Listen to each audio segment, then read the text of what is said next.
सुरा सेवित पाद पंकजा करे विराजत कमनीय पुस्तका विदेश पत्नी कमलासन प्रिया સરસ્વતી નૃત્ય તુ વાચી મેં સુધા. પણ આપણને પરમાત્મા વ્યાપ્ત લાગતો નથી. એનું કારણ આપણી ભક્તિની પણ કેટલીક મર્યાદાઓ છે. આપણે તો બહુ સામાન્ય માણસો છીએ, પણ મોટા મોટા માણસો બી અટવાઈ જાય. ભગવાનને માટે સાચી ભક્તિ હોય તે પણ સર્વવ્યાપક ભગવાનને ન સ્વીકારે તો હજુ એનો વિકાસ અધૂરો કહેવાય. દયાનંદ સરસ્વતીએ જે મૂર્તિ પૂજાનો વિરોધ કર્યો એનું થોડું કારણ આવી છે કે મૂર્તિમાં જ માણસો અટવાઈ જાય. આટલો જ ભગવાન, પછી ભગવાન છે જ નહીં.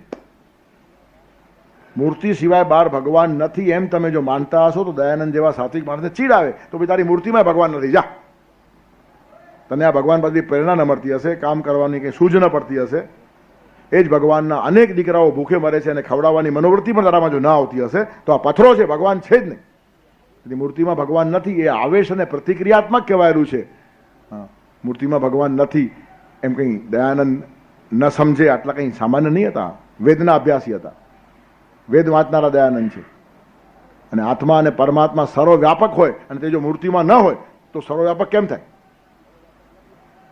સર્વવ્યાપક નથી એનું કારણ મૂર્તિમાં નથી. મૂર્તિ છોડીને બાકીની જગ્યામાં છે તો પરમાત્માના વ્યાપકતાને દોષ આવે.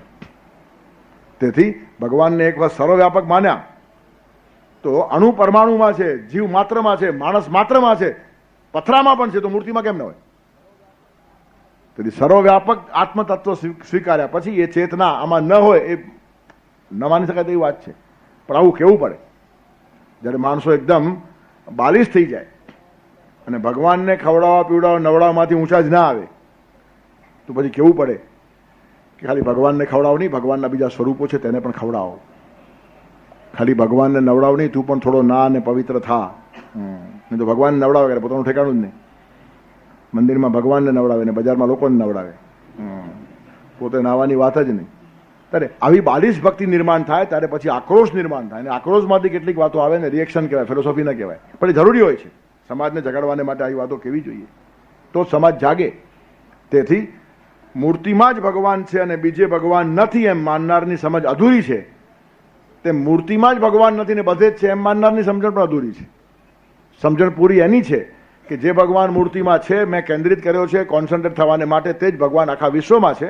પણ બધે મારું ધ્યાન પહોંચે નહીં, મારું મન કેન્દ્રિત કરવા માટે મને એક આકાર જોઈએ, તેથી મેં આકાર ઊભો કર્યો છે, પણ એ જ ભગવાન સર્વવ્યાપક છે. આ બંને સમજણ હોવી જોઈએ.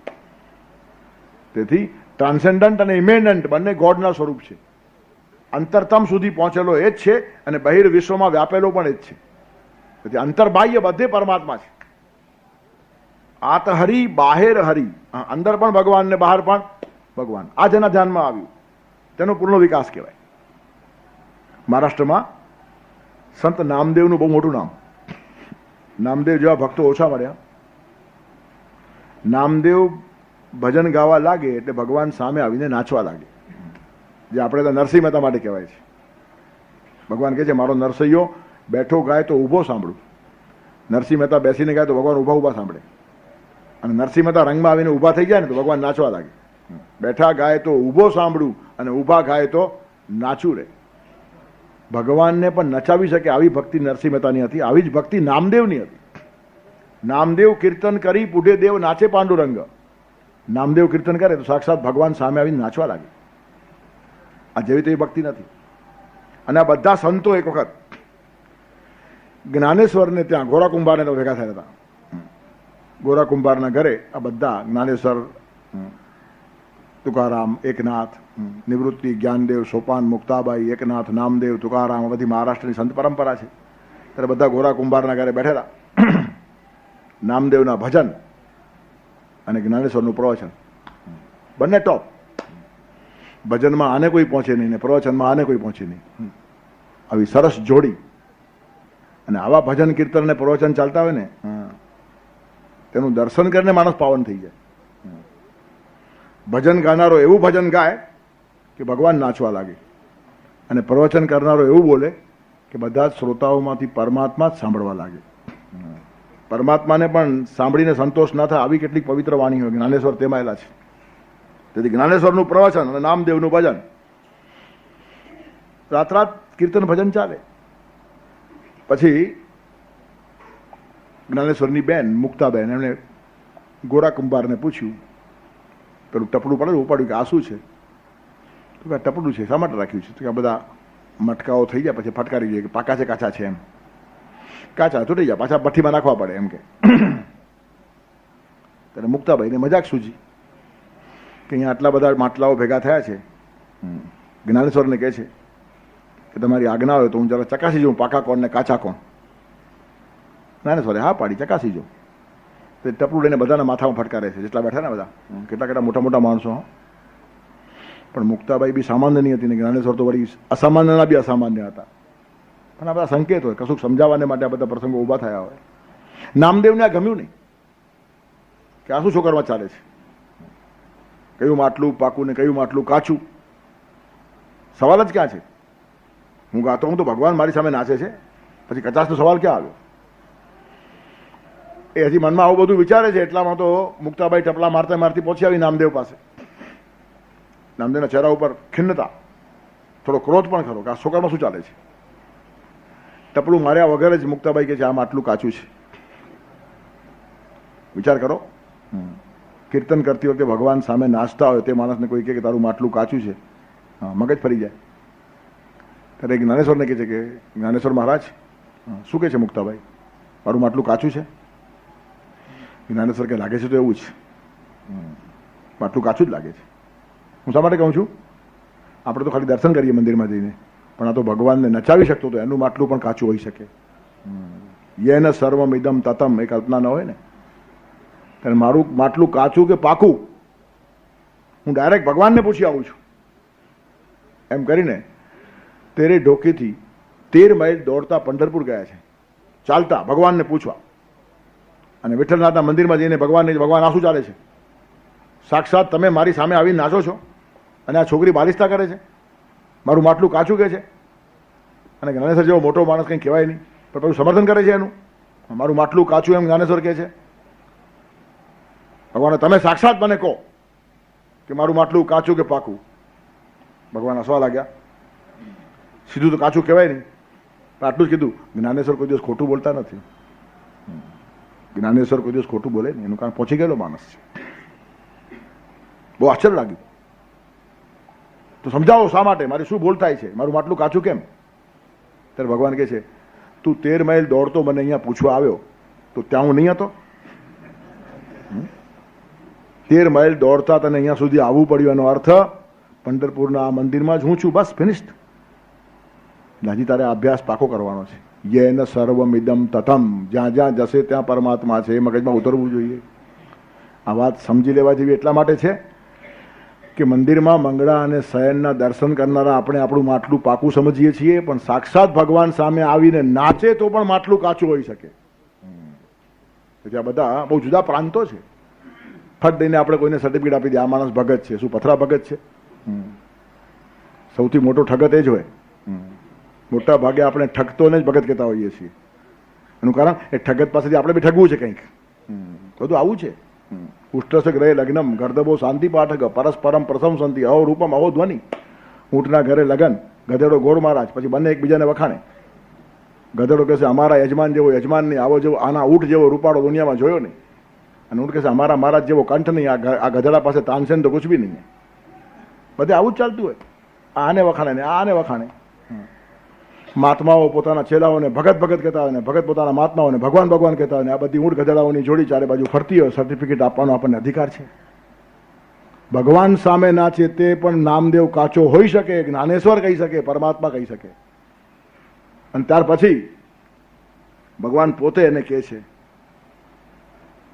કે તું ફલાણા ગામમાં જા, ત્યાં વિશોબા ખેચર છે, એની પાસે તારે જ્ઞાન લેવાની જરૂર છે, તું જા.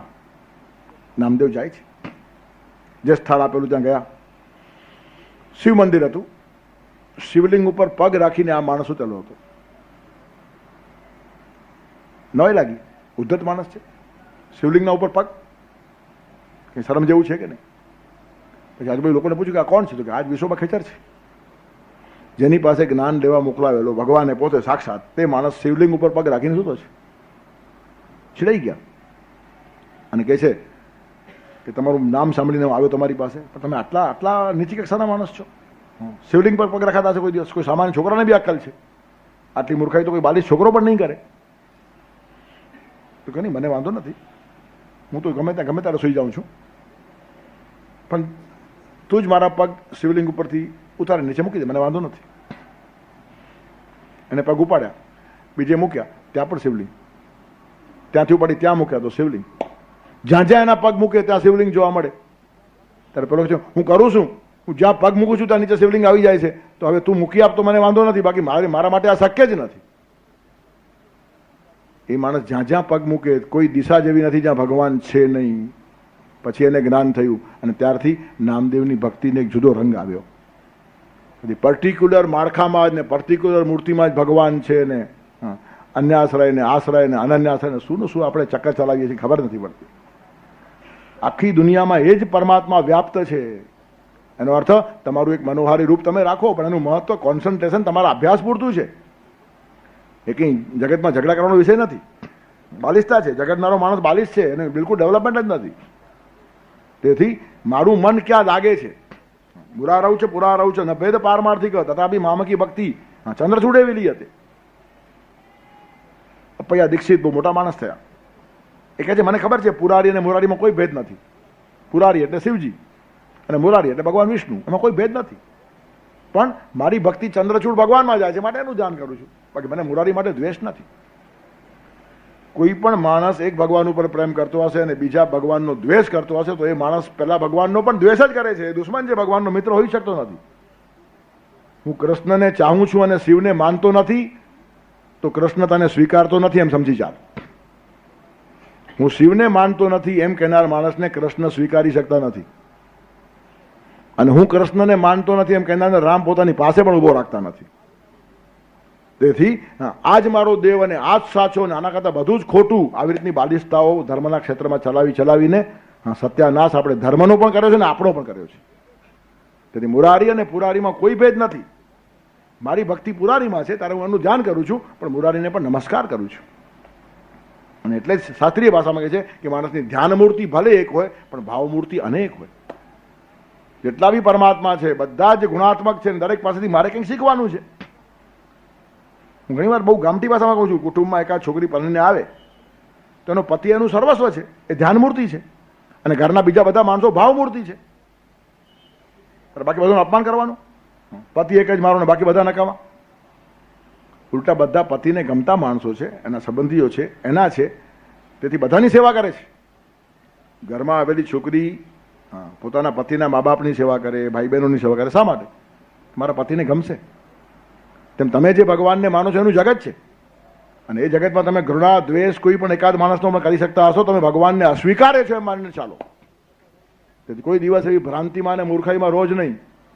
આ બધા જ પ્રાંતો અતિશય વ્યાપક છે. યેન સર્વમિદમ તથમ, પરમાત્મા સર્વવ્યાપક છે, અને એટલે જ કોઈ દિવસે મોડા પડતા નથી. દ્રૌપદીની લાજ બચાવવા માટે કે ભગવાન દ્વારકાથી નહોતા આવ્યા, ત્યાં જ પ્રગટ્યા. હજારો માઇલ દૂરથી આવતો હોય તો માણસ મોડો પડી જાય, પ્લેનમાં આવે તો પ્લેન બગડી જાય, ટ્રાફિક જામ થઈ જાય. તેથી એને ક્યાંયથી આવવાનું છે જ નહીં. ક્ષણે ક્ષણમાં અને પરમાણુમાં બેઠેલો છે, એને માત્ર પ્રગટવાનું જ છે. ત્યારે આવનારો માણસ મોડો થાય, પ્રગટ થનારો મોડો થાય જ નહીં. એનું કારણ સ્થળ ઉપર ત્યાં જ છે, ખાલી અવ્યક્તમાંથી વ્યક્ત થવાનું છે. યેન સર્વમિદમ તતમ. પ્રહલાદ સમા ભક્તોને જ્યારે પજવે દુનિયાદારી, દુનિયાના માણસો જ્યારે ભક્તોને હેરાન કરે ને ત્યારે ભગવાન રાહ નહીં જુએ. પ્રહલાદ સમા ભક્તોને જ્યારે પજવે દુનિયાદારી તો સ્તંભ માહીથી પ્રગટે, એ તો રૂપ નર હરિધારી. એ ત્યાંને ત્યાં થાંભલામાંથી પ્રગટે, ક્યાંય દૂરથી એને આવવાનું છે જ નહીં. આટલી જ્યારે ધારણા દ્રઢ થાય ને ત્યારે ખબર પડી છે યેન સર્વમ ઇદમ તથમ. સર્વમ ઇદમ યેન તથમ, બધું જ એનાથી વ્યાપ્ત છે. તથમ નામ વ્યાપ્તમ, પરમાત્માની અંદર જ બધા ભૂતમાત્રો છે અને બધું જ પરમાત્માથી વ્યાપ્ત છે. આ ધારણા બહુ ક્લિયર કટ થવી જોઈએ, અને ધારણા અઘરી છે. મોટા મોટા માણસોને પણ આ ધારણા સહેલાઈથી પચતી નથી. એટલે મેં નામદેવ જેવા માણસનું ઉદાહરણ આપ્યું કે આલતું ફાલતુમાં કંઈ સવાલ જ નથી આવતો. સાક્ષાત પરમાત્મા જેની સામે આવીને નાચતો હોય તેની સમજણ પણ અધૂરી હોઈ શકે, એનું માટલું પણ કાચું હોઈ શકે. તેથી આપણે એકબીજાની ચર્ચાઓ જ ન કરીએ. પોતાના વિકાસમાં દરેક માણસ આગળ જાય, આપણે બીજાને સર્ટિફિકેટો આપતા હોઈએ છીએ. આનું માટલું પાકું થયું ને આ માણસ તો પહોંચી ગયો. હવે તમે જેને કહો કે તું પહોંચી ગયો, એ તમને કહેવાનો જ છે હું ભલે પહોંચ્યો પણ તું ક્યાં પાછળ છે, તું પહોંચી ગયો, ભાઈ ખુશ. હા, આપણે બીજાને સર્ટિફિકેટ, આપણને સર્ટિફિકેટ મળે એટલા માટે જ આપતા હોઈએ છીએ. આ બધી પરસ્પર સમજણો હોય છે. આપણે એને ભગત કહીએ તો જે આપણને ભગત કે ને, હા, પરસ્પર છે. તેથી આવા સર્ટિફિકેટનો કોઈ અર્થ નથી. નામદેવ જેવો માણસ પણ એને ભગવાને તારું માટલું કાચું છે. જ્ઞાનેશ્વરે પણ આ જ કીધું. મુક્તાભાઈએ મજાકમાં કીધું, જ્ઞાનેશ્વરે સમર્થન આપ્યું અને ભગવાને કબૂલ કર્યું. અને પછી વિશ્વબા ખેચર પાસેથી જ્ઞાન અપાવ્યું છે કે શિવલિંગ ક્યાં નથી, તું મને કહે છે અહીંયા પગ મૂક ને ત્યાં મૂક, ચાલ મૂકી આપ. જ્યાં શિવલિંગ ન હોય ત્યાં પગ મૂકી આપ. શિવલિંગ એ આત્મતત્વનું પ્રતીક છે. તમે ગમે તે દિશામાં પગ કરો, ભગવાન છે ને છે જ. ભગવાન તરફ પગ રાખવા કે નહીં, ન રાખવા જોઈએ, અવિવેક છે. પણ તમે પગ રાખી શકતા નથી. તમે જ્યાં પગ રાખશો તો ભગવાન છે. ઉત્તરમાં ભગવાન નથી, દક્ષિણમાં નથી, પૂર્વમાં નથી, પશ્ચિમમાં નથી. 4 ઠેકાણે 4 તીર્થધામો છે. તમે જ્યાં પગ રાખશો એ તરફ જાય જ છે. ભલે લાંબા હશે 1000 માઇલ, પગ તમારા ત્યાં ગયા છે. તમે રાતના સુવો છો, દ્વારકાધીશ તરફ તમારા પગ હોઈ શકે, જગન્નાથપુરી તરફ તમારા પગ હોઈ શકે, ક્યાંક તો પગ હશે ને. અને તમે જ્યાં પગ રાખશો ત્યાં ભગવાન નથી એમ કહેવાની હિંમત છે. તેથી વ્યવહારમાં આપણે ઉદ્ધત ન બનીએ. વિશ્વબા ખાચર નામદેવને સમજાવવાને માટે શિવલિંગ પર પગ મૂકવા, એટલે આવતીકાલે આપણે મૂકવાના નહીં. હા, નહીં તો કંઈ વાંધો નહીં, ભગવાન ક્યાં નથી. આપણી બધી અગવડ જ આ છે. કોઈનો જબો આપણે પહેરી લઈએ છીએ. એ પ્રસંગનો મહિમા સમજવો જોઈએ. અવિવેક અને ઉદ્ધત બનવાને માટે આ વાત નથી, સમજાવવાને માટે વાત છે કે આટલી સમજણ ઊંડી આવવી જોઈએ. અનન્ય ભક્તિ ભગવાન તરફ નિર્માણ થયા પછી પણ ભગવાન સર્વવ્યાપક છે ધ્યાનમાં ના આવે તો હજી માટલું કાચું રહી જાય. તેથી અનન્યા ભક્તિયા લભ્ય, શક્તિનો સવાલ નથી, ભક્તિનો સવાલ છે. ભગવાન ભક્તિથી મળે. તમારી શક્તિ ઓછી છે કે વધુ કંઈ સવાલ નથી. ભગવાન સમર્થ છે, શક્તિ ઓછી હોય તો પૂરી પાડશે. ભક્તિ હોવી જોઈએ. ભક્તિ તમારે કેળવવી પડે. શક્તિ આપવા ભગવાન ઉભેલો જ છે, પણ આપણામાં ભક્તિ જ ન હોય તો આવેલી શક્તિ પણ આપણને મહાન નહીં બનાવે, શૈતાન બનાવશે. તેથી શક્તિ આવે કે ના આવે સવાલ નથી, ભક્તિ પહેલી આવવી જોઈએ. પછી શક્તિ ઓછી હોય તો પણ કામ થશે અને વધારે હોય તો પણ સારું કામ થશે. નહીં તો વધારે કામમાંથી રાવણ નિર્માણ થાય, દુર્યોધન નિર્માણ થાય. તેથી શક્તિથી ભગવાન કોઈ દિવસ મળ્યો હોય એવો દાખલો નથી અને ભક્તોને મળ્યા વગર રહ્યો હોય તેવો દાખલો નથી. તેથી અનન્યયા ભક્ત્યા લભ્ય, પણ અનન્ય એટલે પછી આ બધી બાલિસ્તા નહીં પાછી. આ જ મારો ભગવાન ને બીજો નહીં. એટલે કે છે યૈન સર્વમ ઇદમ તતમ. જો એક શ્લોકમાં ગૂંચવાડો થાય એટલે બધું ક્લિયર કરે છે. નહીં તો અનન્ય ભક્તિનો અર્થ પાછો અનન્યાશ્રયમાં ચાલ્યો જાય. તેથી અનન્યાશ્રય તમારી ધ્યાન મૂર્તિ માટે બરાબર છે, પણ ભાવમૂર્તિઓ અનેક હોય. આટલી વ્યાપક દ્રષ્ટિ માણસની જીવનમાં આવવી જોઈએ. સર્વેત્ર સુખિનઃ સંતુ, સર્વે સંતુ નિરામયા, સર્વે ભદ્રાણિ પશ્યન્તુ, મા કશ્ચિત દુઃખમ.